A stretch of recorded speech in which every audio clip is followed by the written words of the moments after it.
On today's episode of Explicitly Unbiased, me and Kaleb are going to break down the NFL's top teams that are going to make it to the Super Bowl and give our Super Bowl favorites. Not only that, ESPN released their top 25 teams for the NCAA to see which ones are going to make it to the college football playoffs, including breaking down some top NIL deals. Not only that, ESPN and Paramount landed some big deals of their own of landing UFC, WWE, and the NFL. Kaleb, you know what to do. Hit that intro.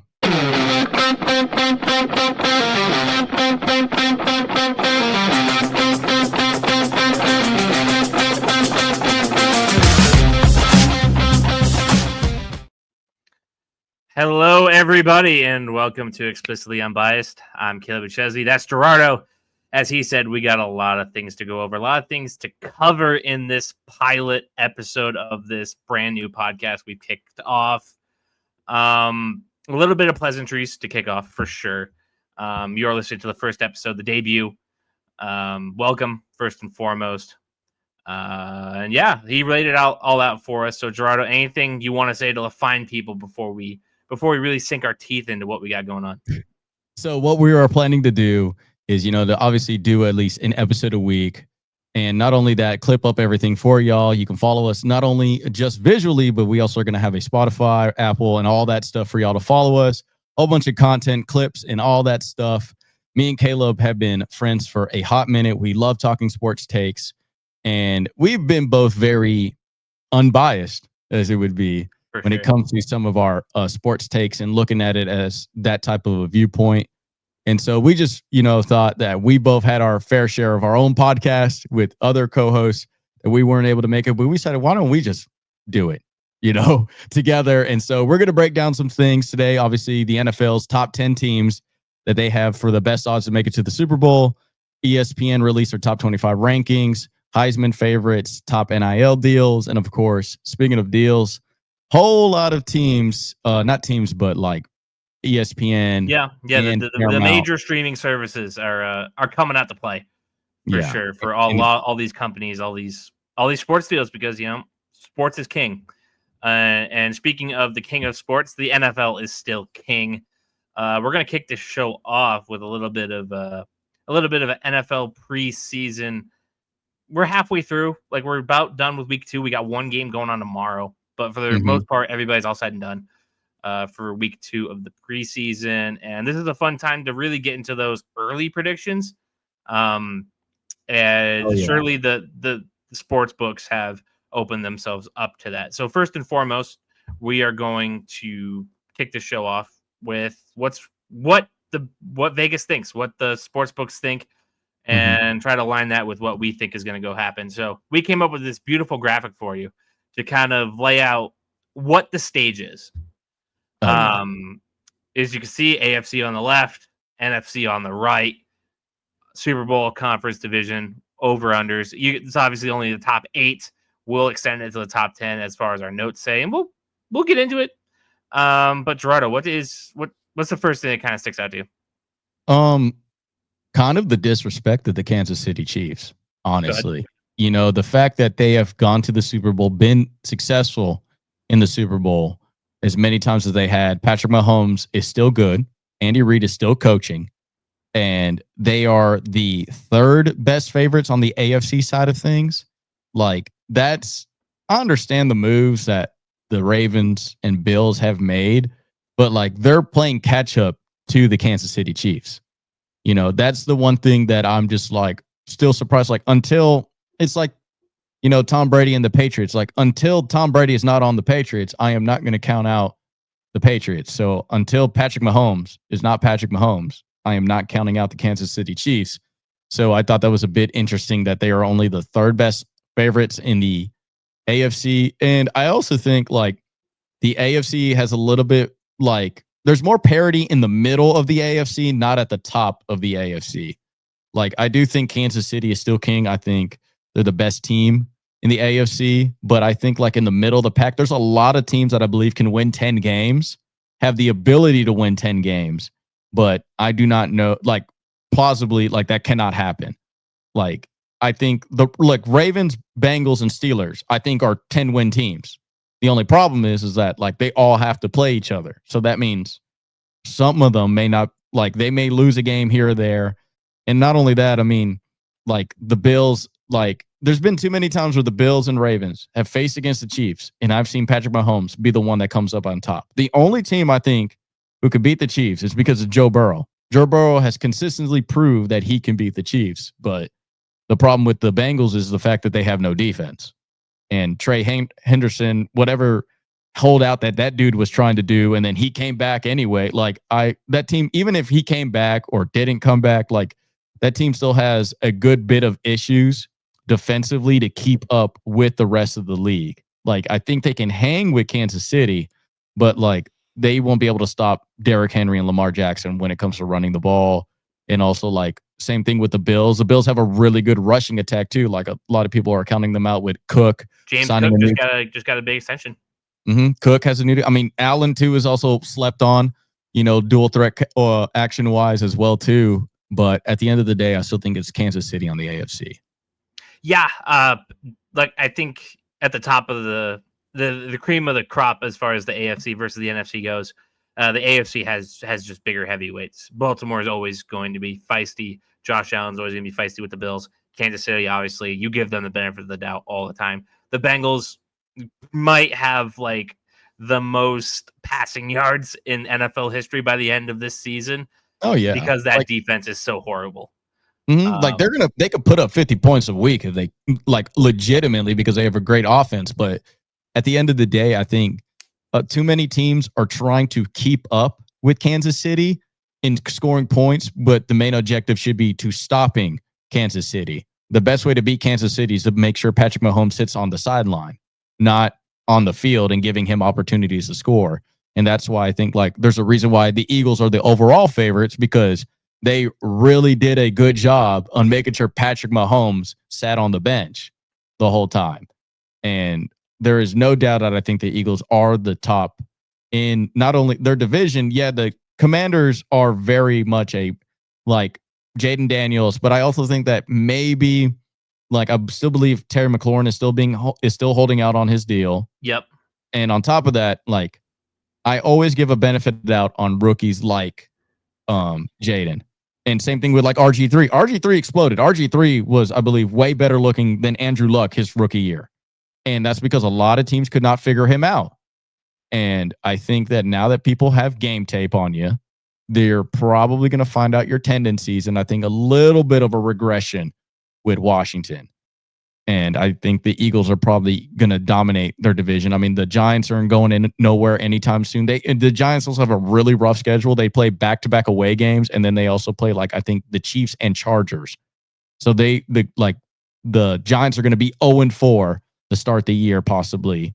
And I just think the Eagles did nothing but get better, and they still have all their main pieces. So I fully believe that it's the Eagles. I do think maybe the Lions can step up a bit as well this year. But here's my thing with the Lions. Well, we have them there.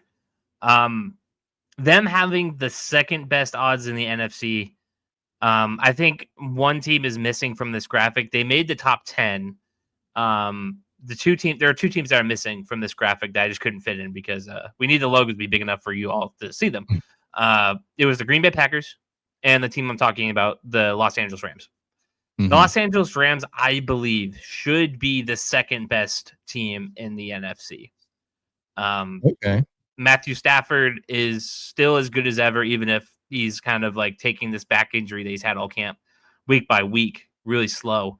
But they just got Devontae Adams, who isn't washed up by any means. No. Puka Nacua is still very, very good. That rushing attack is still awesome with Kyren Williams.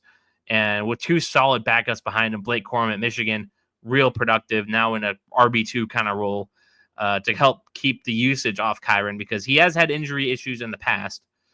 And that defense is only getting better. Like what they got Braden Fisk and Jared Verse. Like unbelievable stuff. I think that team should be head and shoulders list. Not head and shoulders, maybe it is a little strong, but I think that they're the second best team in the NFC, assuming that Matthew Stafford can play. Assuming that if he can't, they obviously have my boy Jimmy Garoppolo there as a backup. I don't know if I would be pushing that narrative if Stafford wasn't going to play, but I do think that people are kind of sleeping on the Rams here to be a major player in this NFC playoff picture. They almost beat the Eagles in the NFC Championship game last year, and people kind of forget about that. Yeah. Or not the NFC Championship. Was it divisional round because the Commanders went? Yes. Yeah. Divisional round. In the snow. Remember that? Like, the Rams took it to them. The thing is about that, like, I'm on the opposite end of the Rams. I'm a little bit more pessimistic when it comes to them because for the longest, Sean McVay has been flirting with retirement. They just got Cooper Kupp just moved on, but granted, maybe a lateral move getting Devontae Adams to replace him. Oh, I don't think it's a lateral move at all. But I still like eventually you see with these quarterbacks, that arm is going to give. And I think that Matthew Stafford, like, we are right about to be there. Like, Peyton Manning threw for 5,000 yards before that arm could not throw a ball anymore. Like, it was, when are we going to see that drastic fall off? Because it's never going to be pretty. The only quarterback that I've ever seen gracefully keep throwing for yards and then retire while he was still on top, like, and be able to perform was Tom Brady. And I think that's just even Tom Brady's last year, you could tell he was sick of getting hit. Oh, yeah. And I think that eventually with Matthew Stafford, because here's the thing also with Matthew Stafford is when he was with those early Lions teams, he was getting hit. Like, he was getting like destroyed. And in that against the Vikings, against even the Bears when they were a little bit relevant then, and same thing with the Packers, like, he was still getting beat up a lot. And I think eventually that's going to wear and tear. I mean, like, what is it that he has, like, his whole Airstream like trailer that he has outside of training camp for his, like, to heal his back that he's going through right now. Like, I just think that Father Time is undefeated, and it's about time that the Rams, because I thought, and I'm gonna put myself out there, that I think like maybe about a year ago, 2 years ago, I thought Aaron Donald, Matthew Stafford, and what was it, the left tackle Andre Whitworth and their head coach were all going to retire at once. Like, I thought that was going to be like, hey, we got a Super Bowl ring. Let's get out while we're on top. That's it. Like, we brought a championship to LA, but I'm a little bit more skeptical on that because, as you know, like 2 to 4 teams don't repeat again in the playoffs. And the whole list is Chiefs, Lions, Eagles, Bucks, Rams, Vikings, Commanders, Bills, Ravens, Texans, Chargers, Steelers, and Broncos. In the NFC, the Rams and the Vikings are the teams you look at for sure. Yes, 100 exactly, and that's kind of the big reason why I don't believe in it, is because I think a lot more teams gotten better in their respective divisions, or they're missing a piece. Like, we're going from Sam Darnold to essentially a rookie quarterback for the Vikings, who, like, we have yet to see real significant playing time even in preseason for these last 2 years. And he's coming back from an injury, and we do not know how he's going to perform after that injury. And on top of that, I wrote Rams, Vikings. The other ones were Broncos, Chargers, and Steelers. Now, the Chargers and Broncos are good teams. The thing is that if you're a whole bunch of good teams in the same division, like the Raiders got significantly better. The Chiefs are the Chiefs. The Broncos are also a good team, and so are the Chargers. So that means somebody has to lose.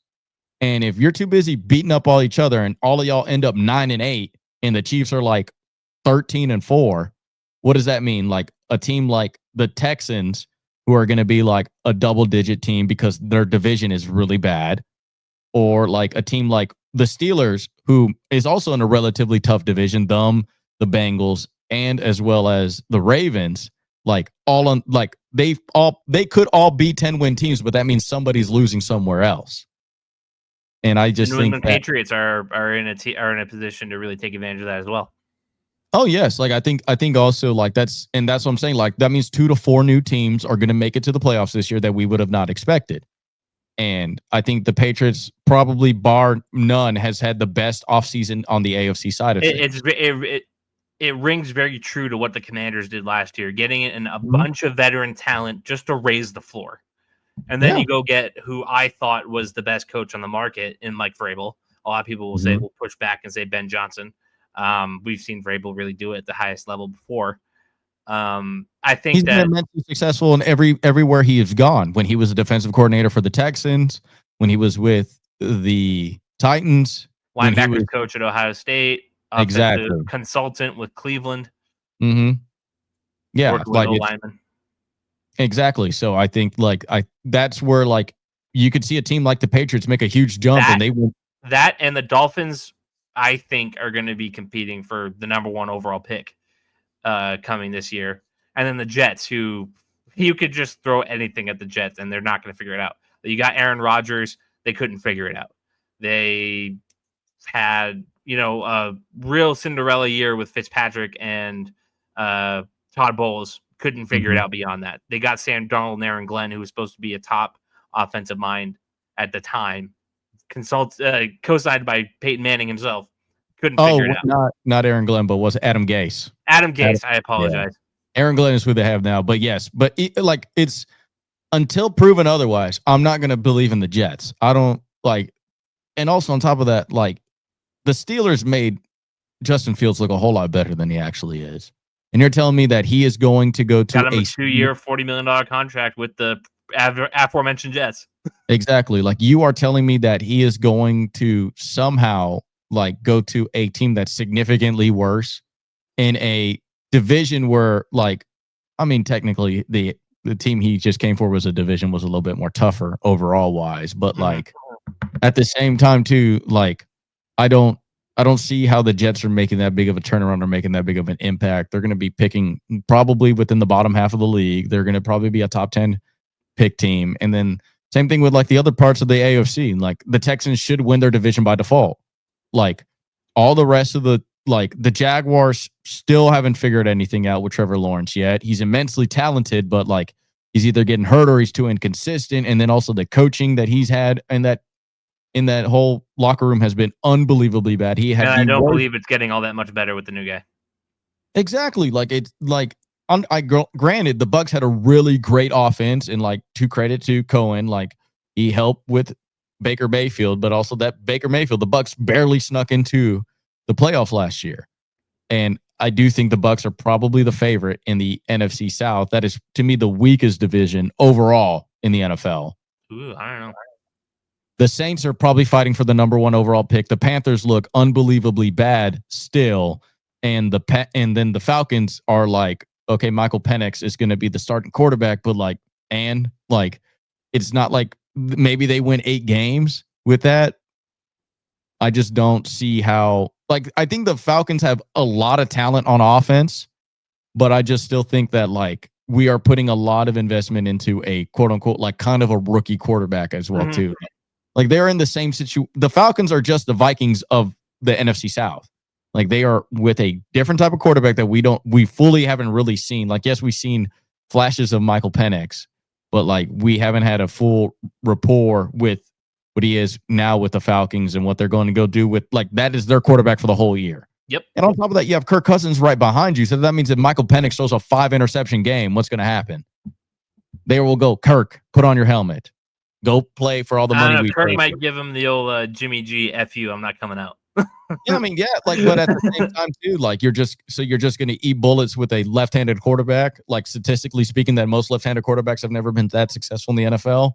Like, I just don't think not a big of a believer. It all comes down to the quarterback position in the whole NFC South. There's only one good one, and that's Baker Mayfield. And so that's why I would rather put all my eggs in the Bucs basket than the Panthers. I just like God Almighty. Like I tend to agree that the Bucs should probably be a good distance between the rest of them, but I think in the AFC South the floor is just so much worse. Oh my God! Yeah. The Texans should cakewalk to 10 wins. That's what I mean. Like I don't think the NFC South is the worst division. I think the AFC South is. I would say they probably have a worse floor, but I think the NFC South also has the worst future. Like, I don't think like they don't even have like what's going to happen. Like you're hoping the Saints get the number 1 overall pick and get Arch Manning, who may stay in college football. Like and also like Bryce Young has showed nobody anything yet. And then the only constituent in his draft class that isn't tapping out of a football game is CJ Stroud, who had a bad year last year. So I think, yes, I would agree with you that the Texans also got significantly better. They have a really good defense, they have a really good head coach, and they supposedly fixed their offensive woes. I do I mean, the loss of Stephon Diggs is a big one, but at the same time, they did get a Christian Kirk. I think he's going to fit. I think that's pretty much. I don't want to say a lateral move because I still think Diggs has something to give. But Diggs is a true number one. Kirk isn't, but they already have their true number one in Nico. Yeah, like so it just slides right in because Diggs as a wide receiver 2, because he's capped being a wide receiver 2 behind Nico Collins. I think you're going to get very similar production out of those guys in that same spot. Now Diggs in New England, assuming he's ready to go week 1, should be that number 1 target and still produce low end wide receiver 1 production because he is older, coming off an ACL tear. If you're expecting him to be the Diggs of Buffalo, I think you're kind of out to lunch. But yeah, you're not going to get that 1,500 yard season out of him like that.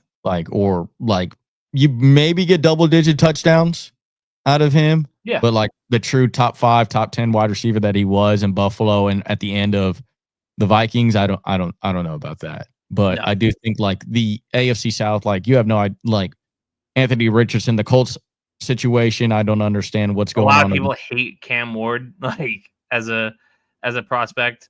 Yeah, that too. And also he's a rookie, and he also has a rookie head coach as well, I believe so, right? Second year head coach. Like it's, there's also that stat about like when a coach drafts a quarterback, they only last 1.5 years in the NFL, and like you already had a bad first year. You picked number 1 overall, and now you got Cam Ward to you only got you have to show something. Cam Ward and Calvin Ridley is what the offense's hopes are lying with. And then what's it, Pollard? They're running back. Pollard and what's his name, Spears. Mm-hmm. But then and then also another like rookie quarterback, weird quarterback room situation, like the Giants. Like, what is going on over there? Like, I would rather like Jackson Dart is immensely talented. Then you traded for Russell Wilson, but like, what's his face? Their head coach Brian Daboll's on year 5, and then he's gonna have a losing record, probably again. And then he's gonna like, what argument are you bringing to your owner's table? Hey, like, I have a rookie quarterback. I'm gonna win with him. And then they're gonna be like, no, dude, we got you. Well, the Giants have been pretty passive with their coaches over the years. Like they don't like firing these guys. They wait. I would like the Giants.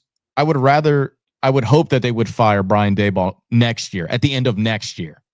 The New York media is going to chew him up so bad after these first 4 games. The GM shown. Oh yeah, I mean, that the Hard Knocks episode did not do him any good when they traded Saquon Barkley to their rival, and then he ends up winning a Super Bowl. But the issue that I think that they're going to run into is the first 4 games they're going to be 0-4. Like they're going against, I believe it's Dallas, and I believe it's the Commanders, and then after that is I know it's Kansas City and the Chargers at home. Yeah, like you're going against the first 4 games are teams that are like Super Bowl bound. Like that is immensely tough for them, and for that New York media to start 0-4, and you traded for Russell Wilson because he's going to be the starter all 4 of those games. And that would explain why the Giants are plus 3,000 to win the NFC East. Mm-hmm. Yeah, and then, I mean, also on top of that too, like they may split a game with Dallas. That is their best chance. I don't think that they're beating the Commanders home or away. I don't think they're beating the Eagles home or away. So I bet you won 1 game in your division. Can't have it. Yeah. So I think the Giants are really like very unfortunate for they're going to have a really bad start. The New York media is going to destroy them. But I think the only saving grace for them is if somehow Russell Wilson got injured on the first game and they have to go with Jackson Dart.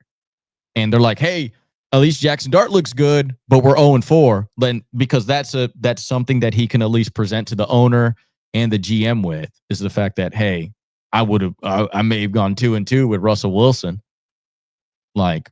But I do think that they did draft really well. I think they have like one of the better drafts, Jackson Dart and Abdul Carter. Like I think they did really well. They have a really good future, and then Malik Neighbors as well too. Just need the right captain to steer the ship. Exactly, and I mean, like Brian Daboll is a good coach. I mean, he won 9 games with Daniel Jones, like something I don't think the Colts are going to be able to do this year. And like that like same with them, like the AFC South is just that bad, and also the fact that you have a competition between Anthony Richardson and Daniel Jones as a starting quarterbacks situation. And I think Daniel Jones is probably going to play himself really good this year. Like for Daniel Jones, he's going to play good. Yeah. But I think they're going to be like a 7-10 year for them.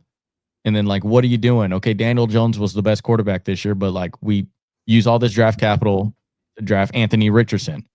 Like now we're in the middle of the draft class in a very top quarterback heavy class projected. That could all change. And like I don't see how the Colts future going wise. I don't see how the Jaguars, I mean, like Trevor Lawrence has two great weapons in Brian Thomas and in Hunter, but like it's still the Jaguars. Like, no offense, but nobody's really considering the South for much. So and opposite of like the AFC West, where it's like the Raiders got playoff teams, maybe 4. Yeah. Like the Raiders got significant. The Broncos really surprised everybody last year. Same with Bo Nix. Bo Nix really surprised everybody. Their defense is unbelievably good. It's still going to be consistent and good over there. The Chargers, I mean, it's Jim Harbaugh. A Jim Harbaugh or John Harbaugh led team is very, very disciplined and very good. You're going to count on them winning 10 games. It's also Justin Herbert, and it's the Chiefs. So that's why I think like you have a whole lot of teams beating up on each other throughout the AFC, especially when it comes to the AFC West and then the AFC. Is it the North or the AFC North with the Pittsburgh Steelers and like all of them? Like I think that they're just going to be. You can't have two divisions with 3 10-win teams. Like that's not going to happen. And then on top of that, they're going to beat each other up in the playoffs because the Chiefs are more than likely going to get the number 1 overall seed.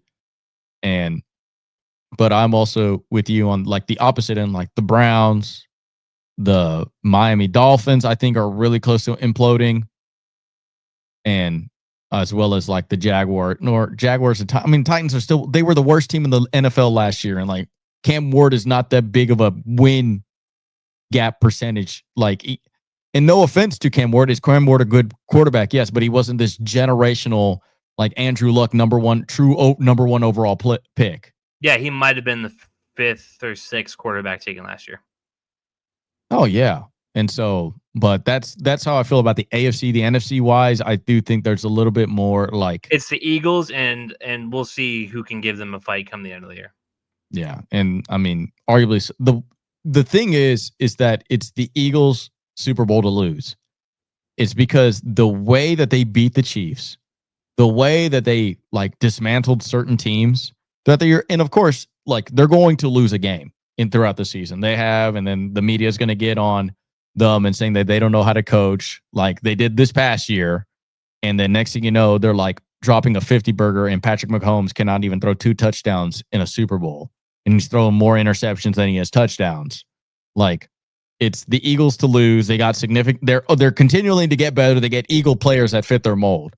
And so I like them. I also like the Commanders. If Jaden Daniels continues to make progress, Dan Quinn is a good coach.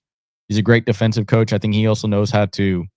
I think he has good team chemistry, especially like from all reports coming from Commanders camp and stuff like that. But the only thing that you worry about is the fact that it is his 2nd season in the NFL, and you're going to get figured out. Like you're going to have a flash in a pan your rookie year, but then now that people got tape on you and they know your tendencies, then they're going to find out who your go-to receiver is. And then if Terry McLaurin doesn't get back into camp and start catching passes, like that's also going to be a hindrance to him. And so I think I'm also on the Lions. In fact, Dan Campbell led team I know is going to fight to the very end. They just need to finish games. That is just a little when they're going against good teams. They just need to know how to finish because what was it? And I think that their football X's and O's took a huge blow this offseason, losing both their coordinators. Yeah, they lost both coordinators, and then whatever coaches they took on the way out. And then I mean, like it's a lot. It's a lot to ask. Yeah, because in the like final point about the Lions, like they lost both their coordinators. Like that could be a tall task, and we could find out that maybe Dan Campbell is only as good as his coordinators, and he can't. And then on top of that, the Lions end up being the team that doesn't make it to the playoffs. Like that could be a reasonable thing as well to think. Is it likely? Sure. Is it highly likely? No, I don't think so. All right. So to wrap up this NFL futures bet, because we have a couple of things that we want to get into. Right. I'll throw the graphic up, but feel free not to use it. What are some of your favorite bets you see on screen? What are some of the bets you like off screen? And then we can move on to the next topic. To win the division for the Lions is plus 145. Plus money to win that division with a lot of questions on the rest of the table. I like that bet a lot too. Yeah, I would go with that one. I like that one because like the Bears aren't getting much better. I mean, the Packers are kind of like stagnating, like they're in that 10 win like area, and then the Vikings, they're running out with a rookie quarterback essentially rookie quarterback. So I don't think that's not a bad bet to do. I mean, San Francisco, the Texans are also plus money to win their division right now, plus 100. Oh, that's probably the best bet to make, like by a mile. If they are plus money to win their division and seeing that their division hardly improved that much, yeah, I'd probably, I have had extra money. I'm doing that. Yep. Tampa's also plus 100 for that same bet. The Niners are plus 160 to win their division, as you can see on our graphic. A bet that I think is sneaky is the Arizona Cardinals at plus 400. I thought they really got better down the stretch of the season.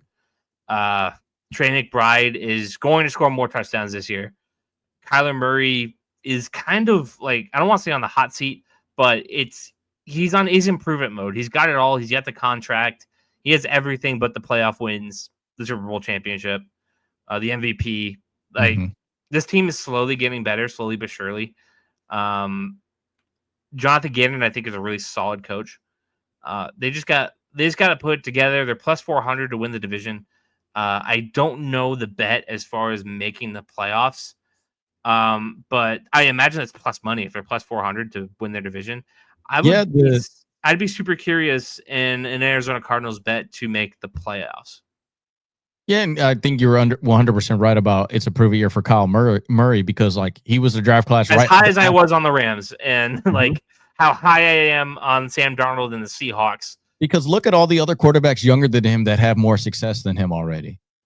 Like, yeah. And he was drafted in 2019. I mean, like the career is closer to the midpoint than it was the beginning.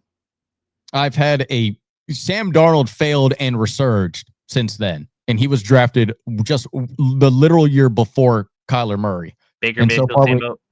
Exactly. Like both of those guys had a resurgence in career at different places.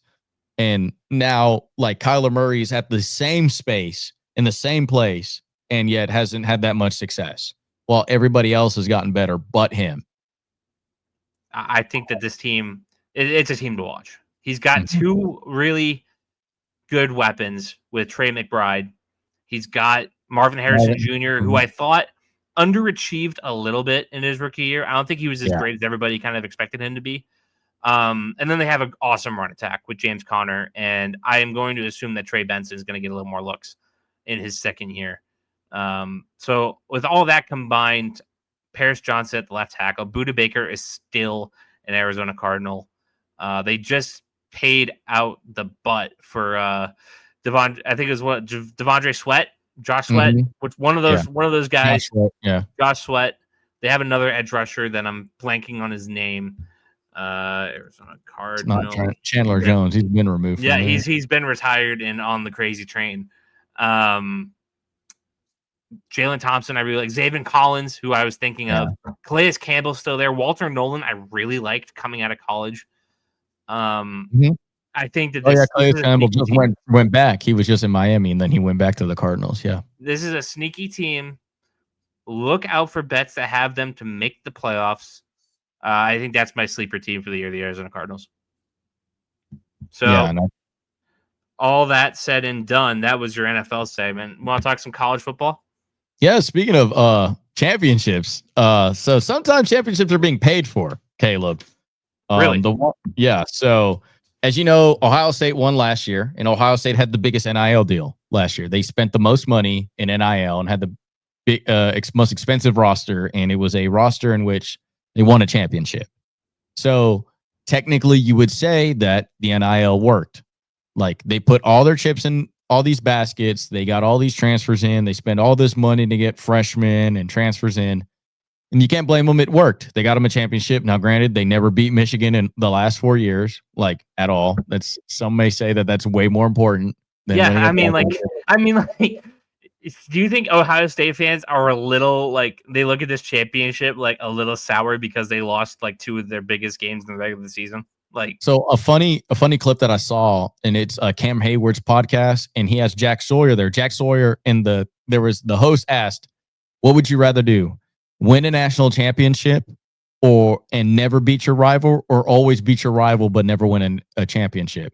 Because Cam Hayward never lost to Michigan and Jack Sawyer never beat Michigan in all 4 of their years there. But Jack Sawyer won a national championship and was a big reason why they won a national championship. So, but I think sometimes rivalries are a bit overrated. Now that one is a very important one to Ohio State and Michigan fans. Yeah, it's like it's Clemson and South Carolina for people above the Mason-Dixon line. Yeah, but they spent the most money. And funny enough, Ohio State, they did spend quite a bit of money this year. They didn't make it into the top 3 spenders. I believe they were actually number 4. But they are actually a team that I do not believe in this year. Ohio State is a team you don't believe in? No, I don't. I do not. Because one, too much. They lost so many key pieces on that team, and especially in college football, like high turnover rate when it comes to that, especially like losing that many pros, losing that many leaders, you're going to see a significant drop in there. And on top of that, like the Big 10 or the Mega 10 at this point, because how many teams are in there? Because the Pac-12 went to it. Like, hey, the Pac-12 is coming back now. They've absolutely pillaged what the MWC had.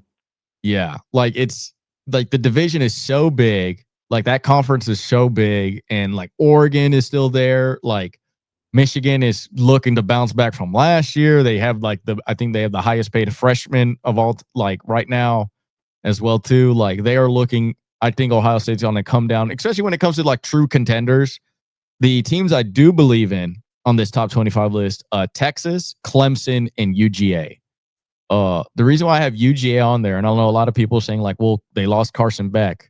Many reports out of Georgia. I don't know. I watched that playoff. I was very unimpressed by Carson Beck, what I saw from him. I really liked that quarterback they had that came in after Beck got hurt. Whatever his name was, Gunner or something. Yeah, Stockton, I believe, yes. Gunner. And so a lot of reports out of UGA have said they're actually really happy that Carson Beck left. Yeah, I would be too. They said, especially with his whole relationship that he has with a big social media star and also like fellow college athlete. A little Belichick Hudson.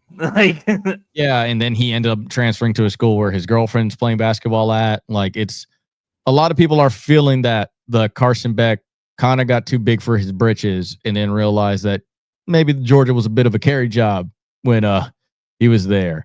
And so they're saying the vibes are a lot better now that he's not there, which is a little bit odd because, you know, Carson Beck was a very talented quarterback.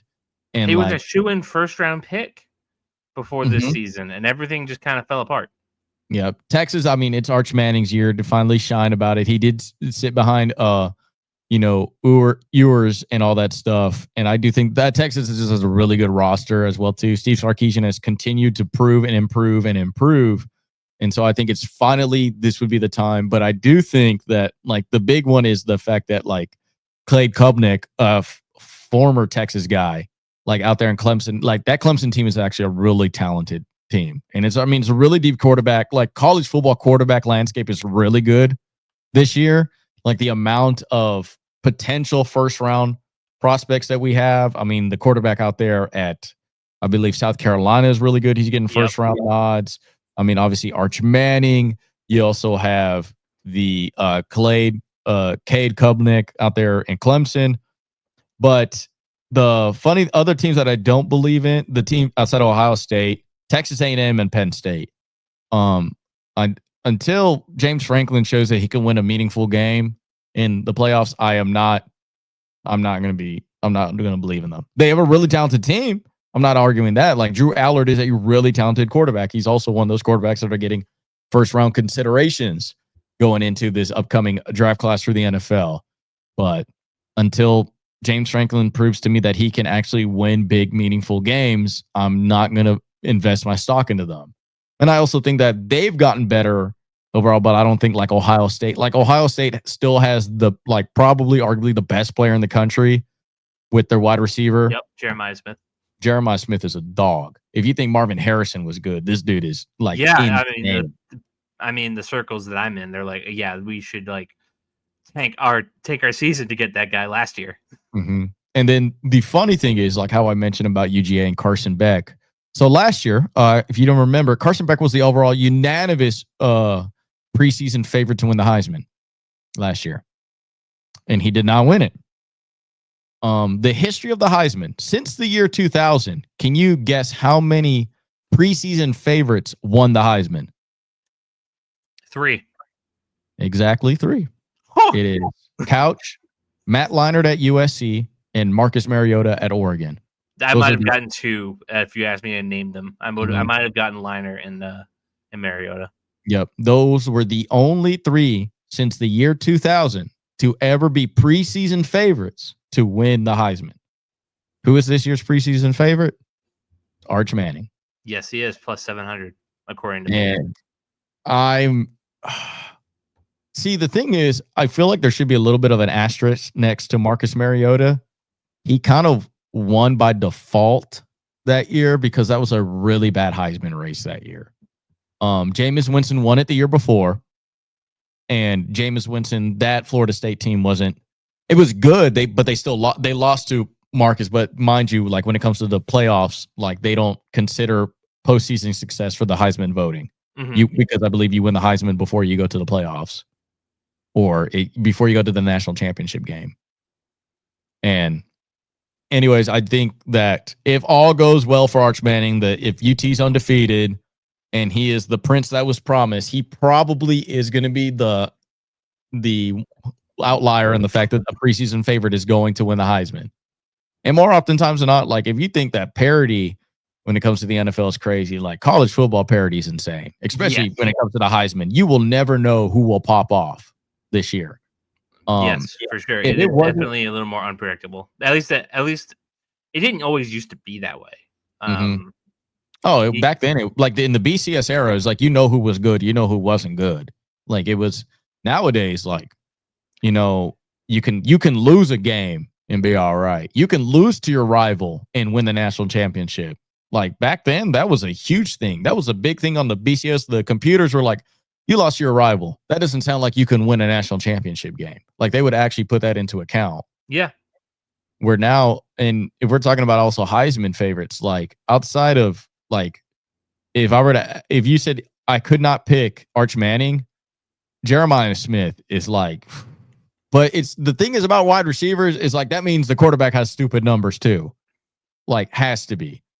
But I do think like Jeremiah Smith could be like how talented he is and how like unbelievably we saw how good he was with Howard, right? I believe that was his name.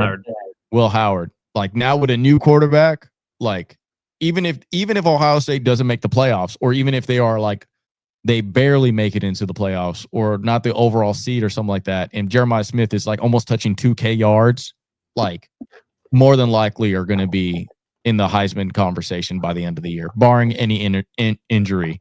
Other one is also Cade. If Clemson does really well, if Clemson goes undefeated, like that. I recorded that. Who says that he thinks Clemson is going to be not going to be, but he wouldn't be surprised at all if they were the best team in the country. Yes, do you agree with that? Yeah, I think so. They are a very sneaky good team. I think Dabo finally learned his ways about NIL and transfers and went full in on that and realized how successful it is. Because remember, he was the only coach that said, I'm not going to do NILs. Yeah, we're all NIL, name, image, and likeness of Jesus Christ. Exactly. And then guess what happened? They were doing really bad. And then what happened? He went into that NIL, and then all of a sudden, they are like really good.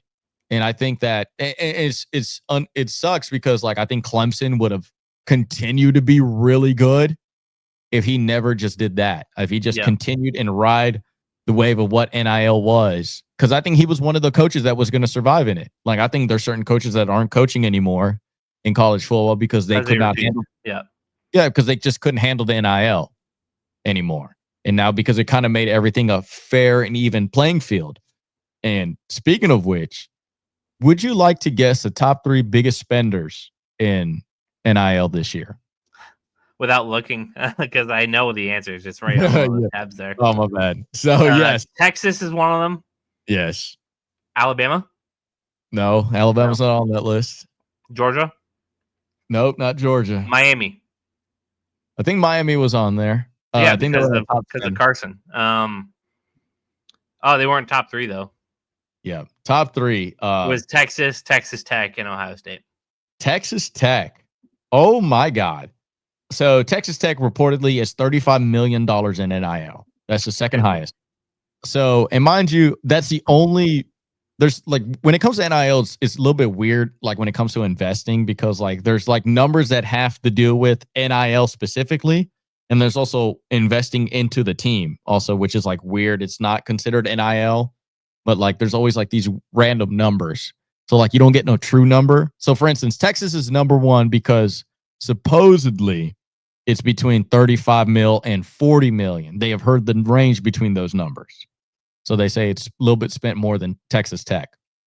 Now, Texas Tech says, some sites say 35 million and some say $55 million.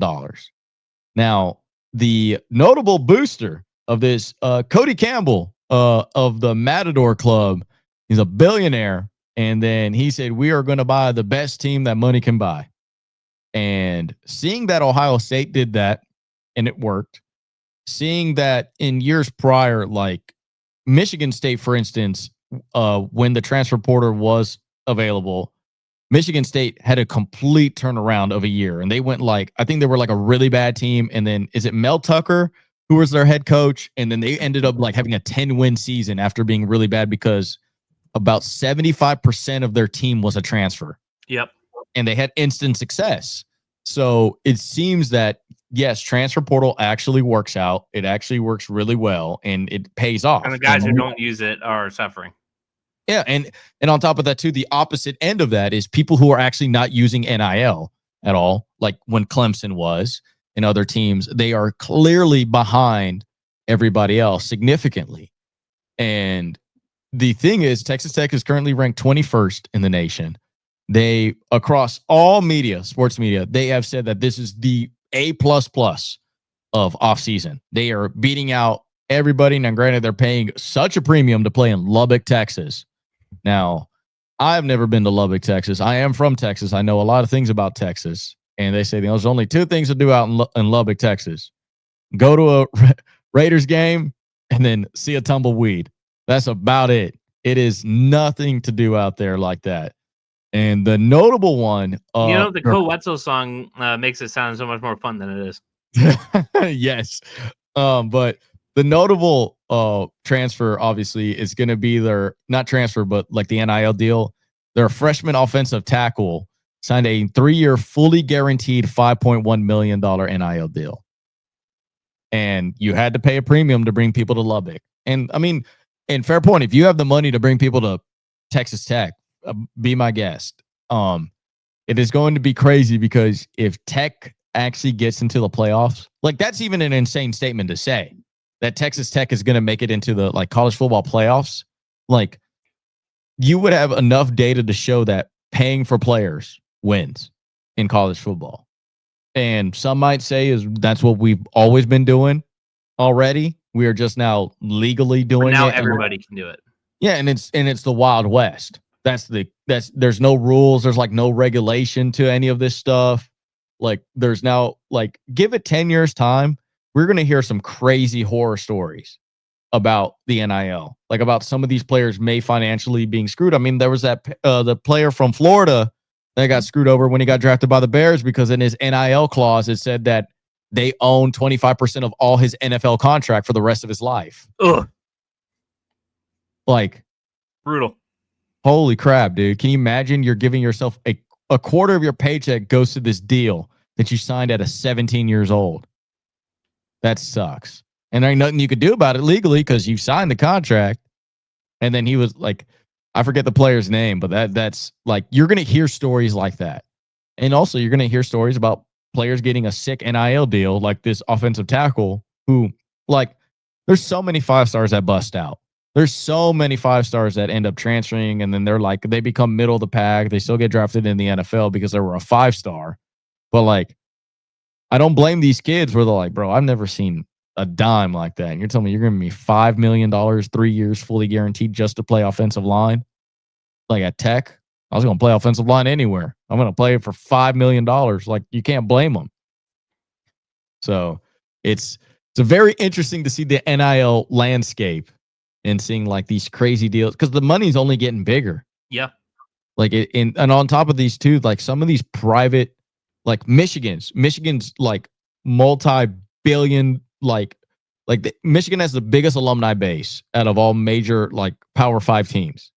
Like they are going to get people that are going to spend, they would give whatever they can to see Michigan win a like national championship. And the pride that people have for college football, like what school did you go to, Kaleb? University of New Hampshire.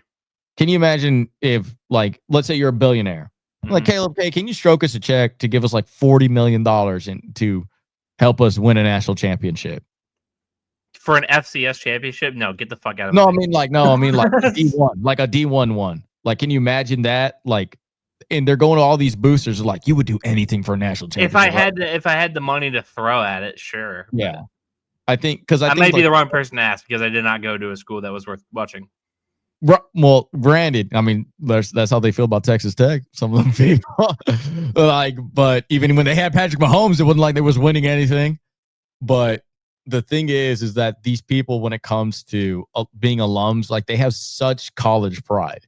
Like, and you've seen that the fanatics that are with college football, like even the people who have never went to that school that have that pride of like these universities, they would give an arm and a leg to make sure that they beat their rival or they win a national championship because they feel like it's bragging rights. Like that's more, it's more competitive. Listen, I still scoff when I walk by somebody in a UMaine polo. Like, exactly. Like it's like these people will do whatever it takes to win. Like it's another level of bragging rights. Like, you know, the same thing about like NFL owners, right? It's 32 rich people that want to brag that they're playing real life fantasy football.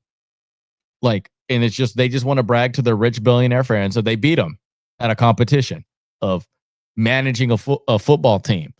So now imagine that money, but like times 100 because like universities make so much money. They're signing all these crazy deals.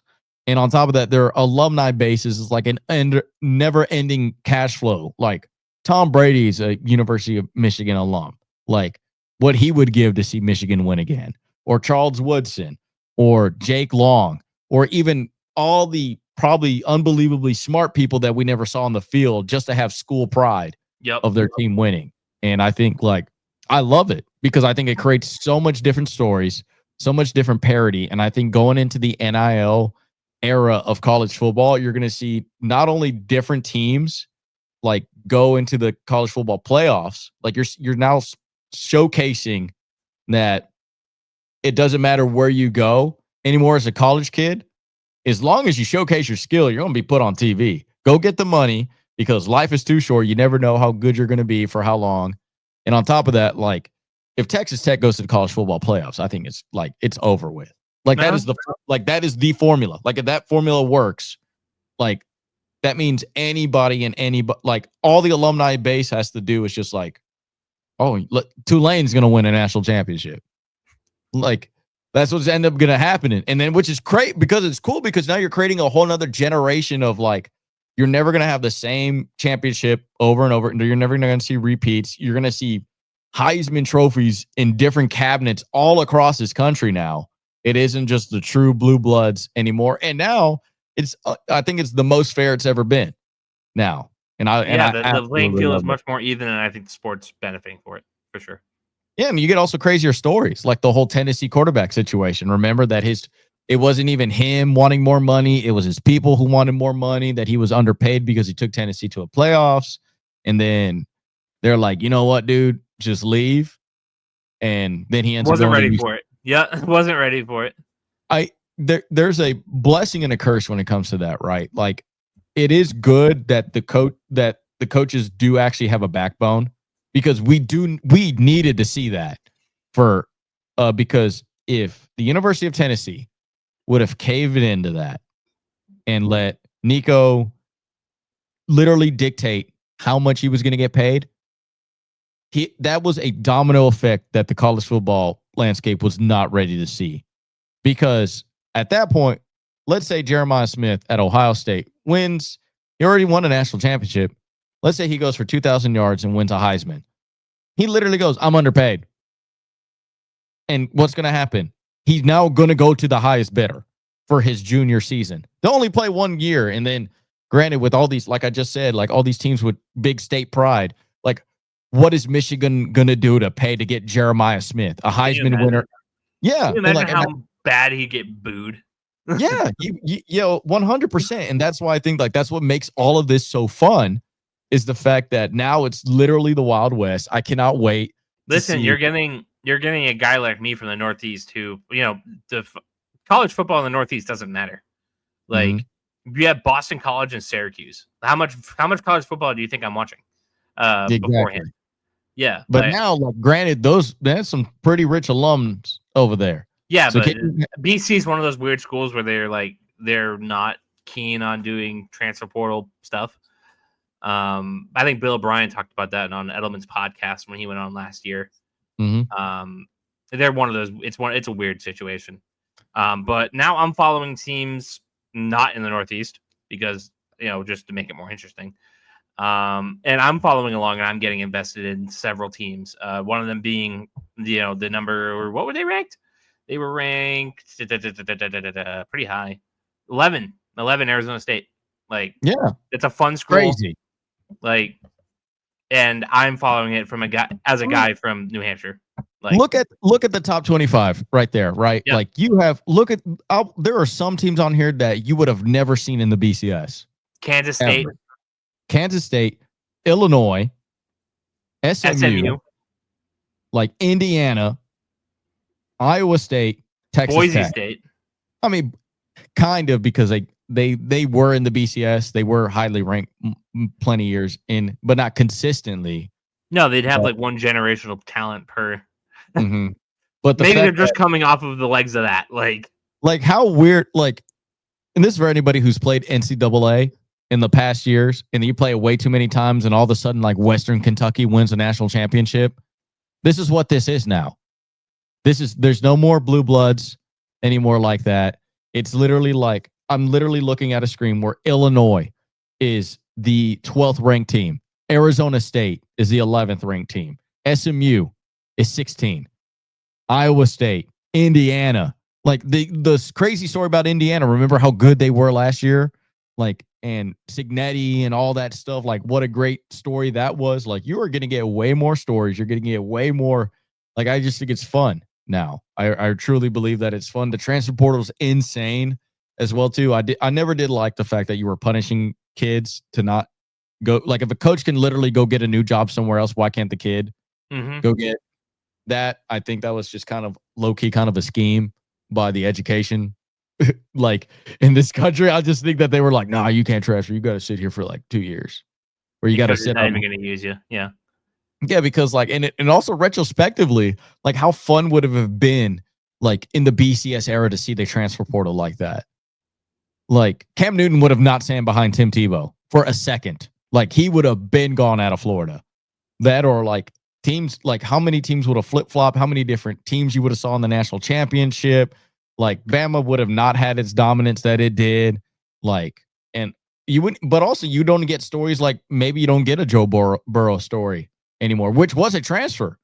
Like, maybe he goes somewhere else, or same thing with like to an extent of like you don't have Russell Wilson doesn't have to like he doesn't have to be a graduate transfer and he just leaves and goes anywhere he wants. Like I think we're in a wonderful place in college football, but it's scary.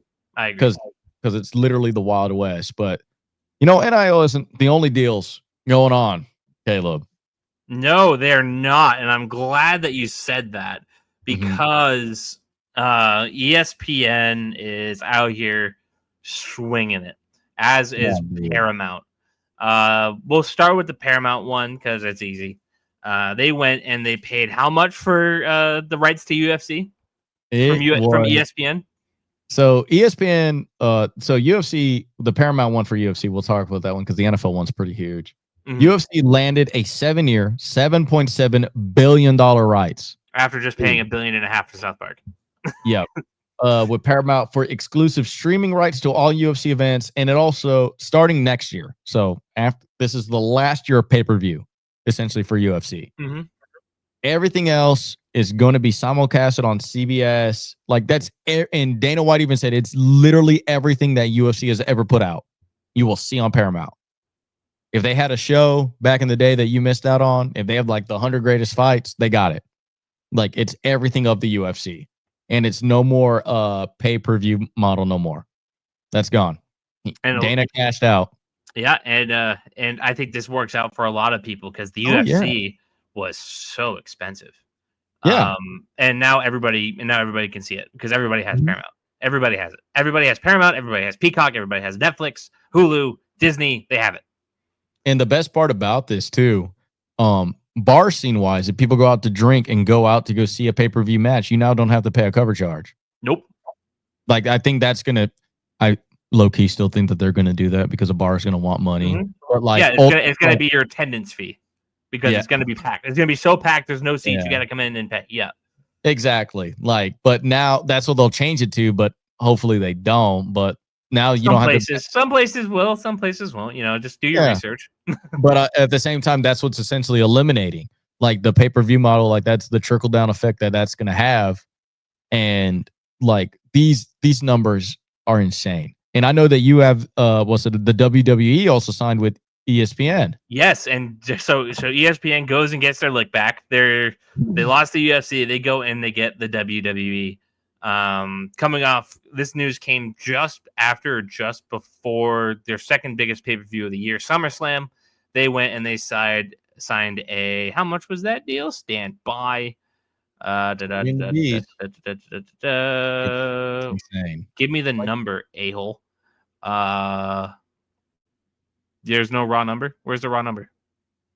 God damn it. Well, the NFL number. They acquired the NFL. They got... ESPN's been cooking, my man. Like, I think they are seeing the trend downs on a lot of things. Like ESPN, for the majority, like the last 10 years, $1.6 billion the WWE got for ESPN, and they're going to cover all their premium live events. So, like WWE Raw and SmackDown, the two weekly shows are not going to be on ESPN. But the premium live events will. So your WrestleManias, your SummerSlams, your Royal Rumbles, all going to be on ESPN on their new streaming service, ESPN Premium, I believe they're calling it. And that costs $30 a month. Okay. So more than I'm going to be willing to pay. That's for damn sure. Yeah. The thing is about all this stuff, especially like with ESPN, because what I was going to talk about is like, I'm assuming like for majority of your life, ESPN was not that good. Like it's not what it was in the 90s. Early on, it fell apart in 2014, 15. Like everybody, so like the story goes. Like the last 10 years, ESPN was not ESPN anymore. Nope. Like it was just like there's no more highlights like that. It's no more. SportsCenter blows. Like, yeah, and the thing is that when it comes into like the sports media atmosphere and stuff like that, like you have to understand that if a commercial is being run, that means it is being paid for. And that means certain people want to run a certain agenda about certain topics and stuff like that. And that's unfortunately ESPN sold its soul in the 2010s. Like I do think that it became a lot more hit pieces that way. Like you didn't see any more like what was it with Brian Gumbel, like Real Sports with Brian Gumbel. You didn't see that level of reporting anymore. Like the sports reporters are gone from ESPN. Like you used to be able to have good sports and like good sports reporting, not just analysts, but like when like Around the Horn, that was like a legitimate sports just writers. Canceled. Like, like exactly, because the thing is that they are following. Too many people followed the model of what old ESPN was when they saw Skip Bayless and was it Stephen A. Smith argue. They thought that that's what the whole sports media landscape is going to be, like that. And the unfortunate part is, like, you know, it's a copycat league in every form, whether it's in sports, whether it's in media. And unfortunately, I think that that really ruined ESPN. I think that too many people try to be First Take all the time. And First Take was only First Take once. And that was fine. I wanted to see the other shows on ESPN. And now I think like the addition of Pat McAfee has been a really good one for them. The fact that they are now getting all these exclusive things as well with them, like the fact that they're getting the WWE, they're getting more content now. Like now at ESPN is what, like Sunday Night Baseball. Like I don't watch Sunday Night Baseball. Well, like, Saturday Night Baseball is Apple TV. No, Friday Night Baseball is on Apple TV, I believe. Yeah, and then Sunday night is like still on ESPN. I mean, the like godly, like what was it? Ever since John Gruden left Monday Night Football, that's also been it's almost been like a Thursday night football game. They finally got it back with Aikman and Buck, who are at least professionals. So, and then speaking of the NFL, like we were alluding to, and this is per year. I do not know how long this is, but ESPN locked up NFL Red Zone, the NFL the NFL Network. Super Bowl is going to come to ESPN in 2027 and 2031. 2.7 billion a year. A year. Like that's insane. And like and let's make this clear. ESPN or no, is it the NFL? The NFL or the ESPN? NFL bought 10% of ESPN, right? That was part of that deal. Yeah, they got equity in that. If I was CBS, NBC, who is there another one? Fox. I would be really considering putting in an antitrust lawsuit. Yeah. Like you're kind of almost monopolizing it. Like you're kind of rigging the system because, like, granted, like, listen, let's say ESPN sold its soul and said, we're only going to be NFL ESPN for the rest of our lives. We are not going to play. We get every game.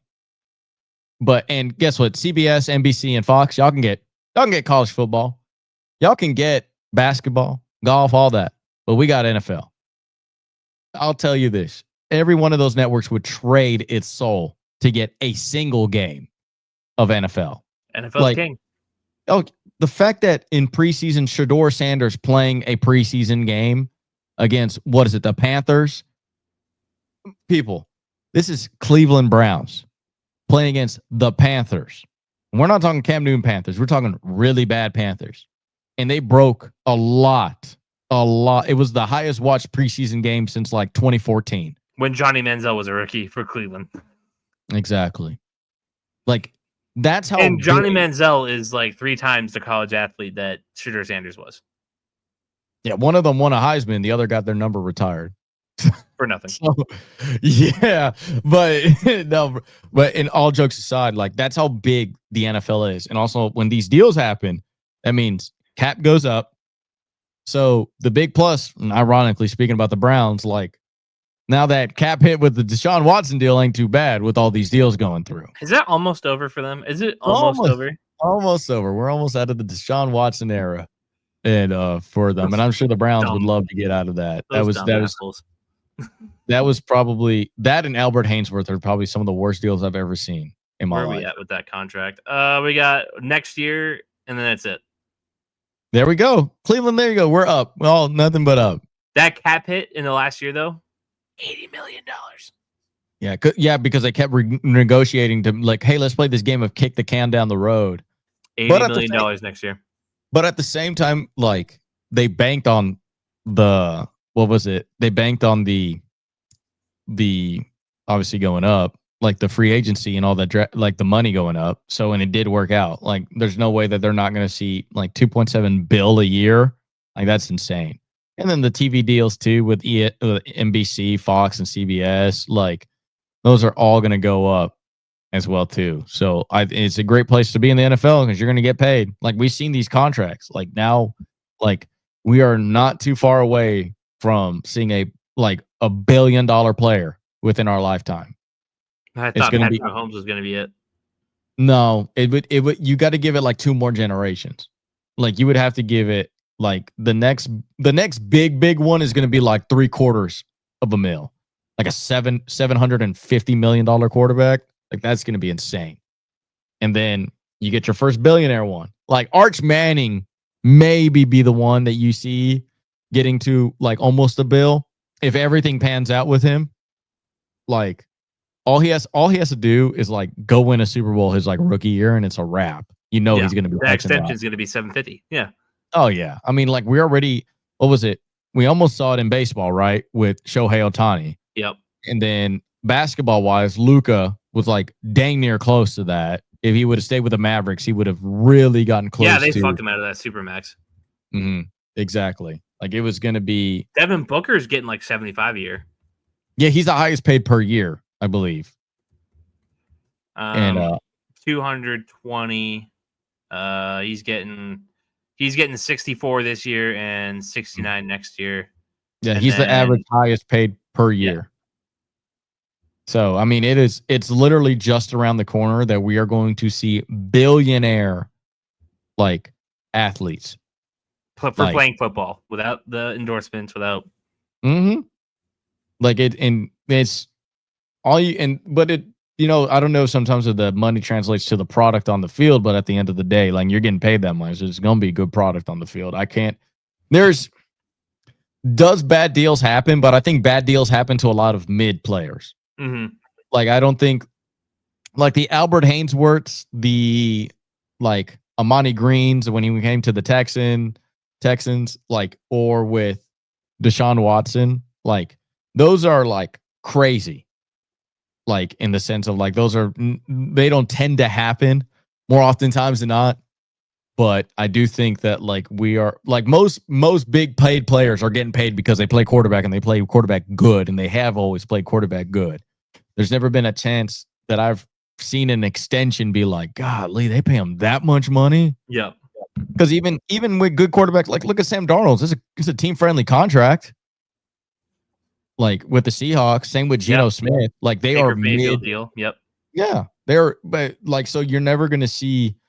So sometimes the money doesn't like really indicate like, and that's also the same thing what I said about the NIL. Like I think the more money you spend, the more likely you're probably going to win. Like you have increased your chances of winning. Where I think, and funny enough, in basketball, that's the opposite.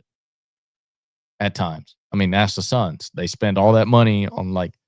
And all that capital. It's called Explicitly Unbiased, Gerardo. Don't get me on a rant. Yes, but I mean, like, exactly. Like, I just think that it's funny how in football wise, I think like literally if you spend more money, you win. Like it is like a cheat code. Baseball too. Yeah.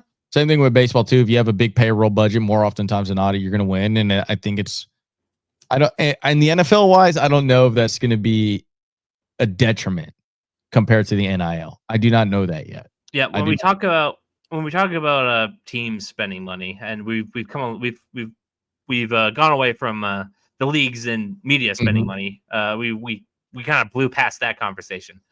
But you mentioned the Phoenix Suns and spending money, not necessarily translating. Not quite sure how this all fits into what we're talking about, but I'm going to go ahead and say it because I think it could be clippable. It could be. Yeah. I have a couple of rules when it comes to being an owner in sports, being a successful sports team. You can be cheap and smart. You can be dumb and reckless and spend a bunch of money. You can't be cheap and dumb. Mm-hmm. I think you can be dumb and not frugal. Just spend. Dumb and rich. You can be dumb and rich. You can be dumb and rich. You cannot be cheap and stupid. Mm-hmm. The Tampa Bay Rays, as an example, they're cheap and they're smart. They really keep it low maintenance. They really develop their talent, and they never really go above that cap. And every now and then you see them rip 100 win seasons like that, no problem. The Phoenix Suns, not to cross sports, the Phoenix Suns, I'm okay with them being dumb because they spend and they try. I'd rather that as a fan of a sports team than to throw an example out there.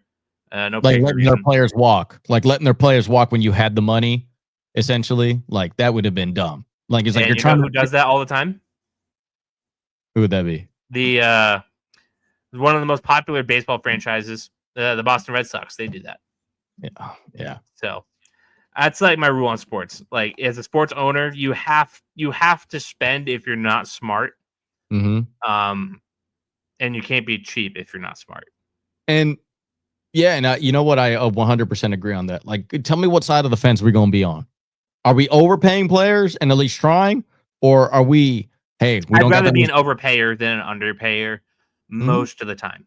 Also, because guess what? You only in the NFL wise, you only overpay for 1 year. The next year, you're cheap. And I always tell people this: if you sign your quarterback early, he is going to be cheaper because it's literally a domino effect. If you sign your like the Derek Carr deal way back in the day when he got that $100 million deal right before Matthew Stafford signed his, everybody was like, "This is way too much money," and I'm like, "Man, he's going to be dirt cheap compared to like any of the future quarterbacks." When Jimmy G signed his, I mean, he was making 27 a year, and that was pretty average by the time 2020 came around. And obviously, that deal didn't age well because he was getting hurt all the time. But for his production when he was healthy, $27 million wasn't bad. Yeah. And then, I think going back to your thing, so now we're going with ESPN and Paramount. They've clearly tried to be smart and cheap earlier because all the layoffs they were doing and whatnot, especially on ESPN side of things. So now they're being dumb and they're being dumb and rich.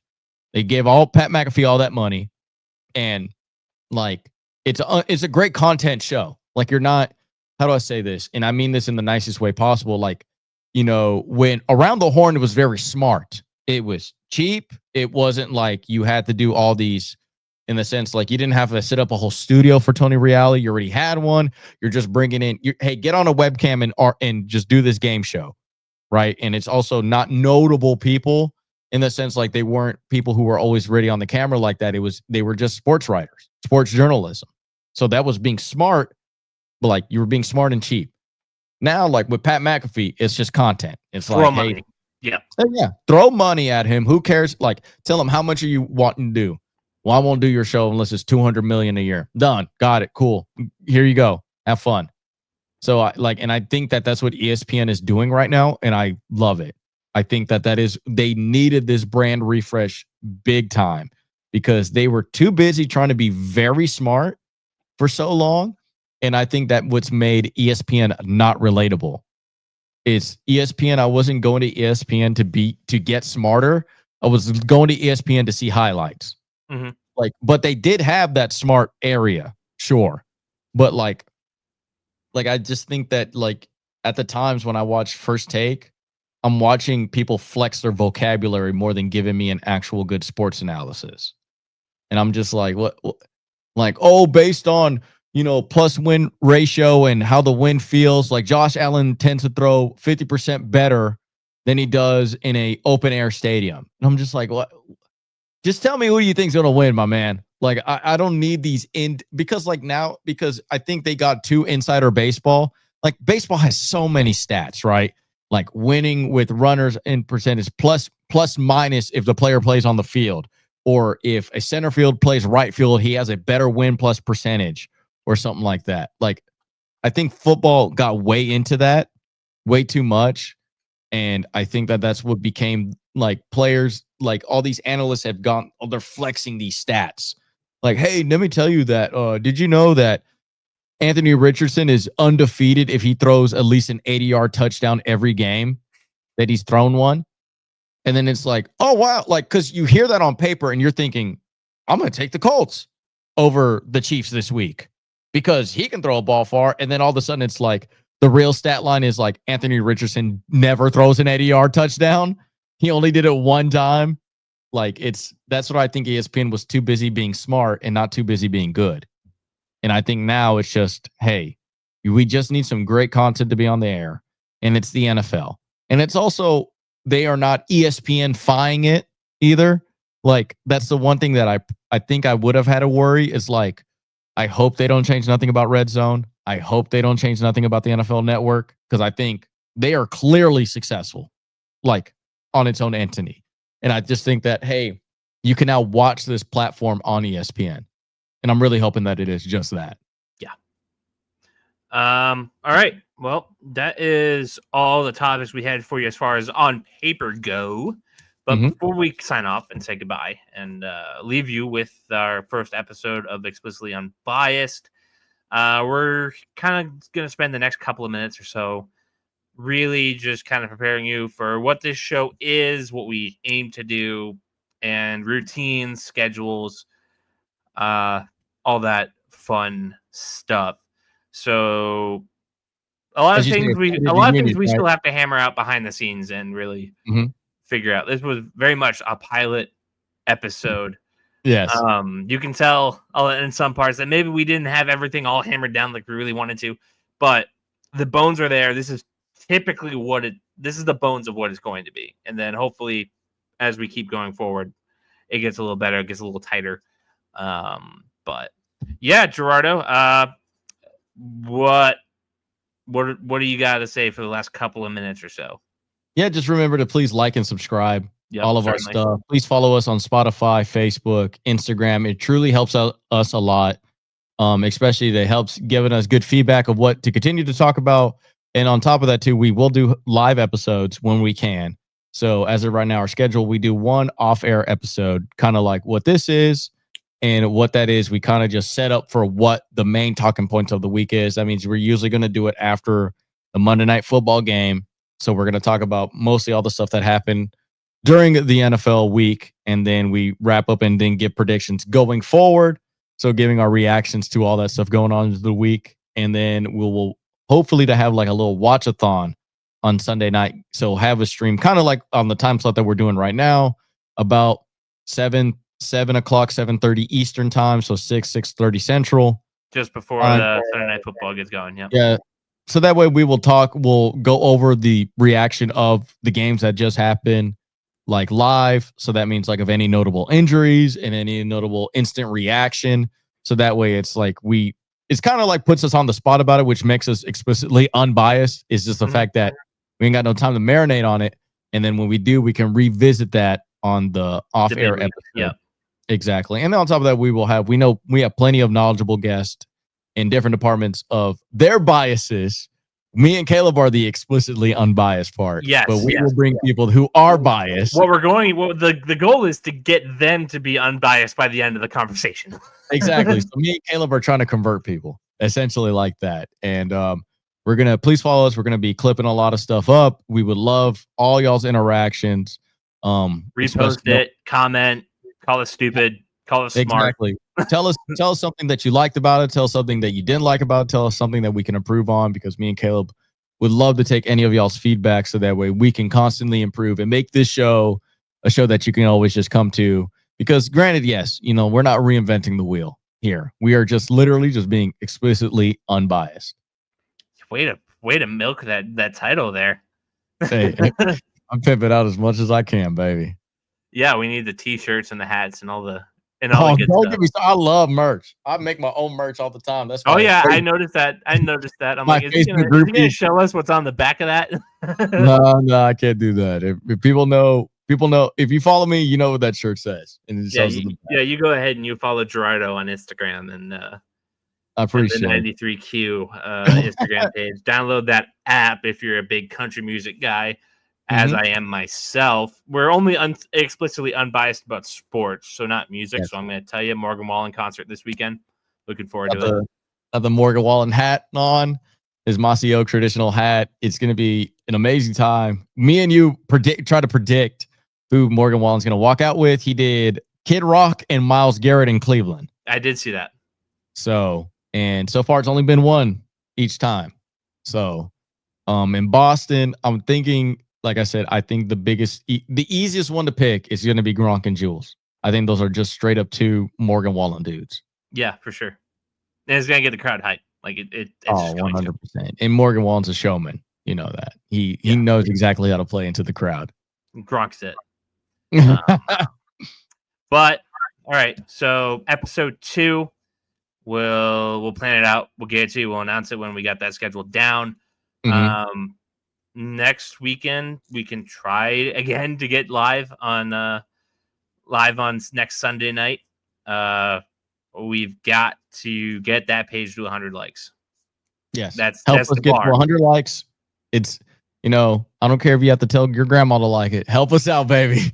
Yeah, it starts with us. I've invited all my friends too. It's a quick, easy one press button. Gerardo can do it. So can all of you.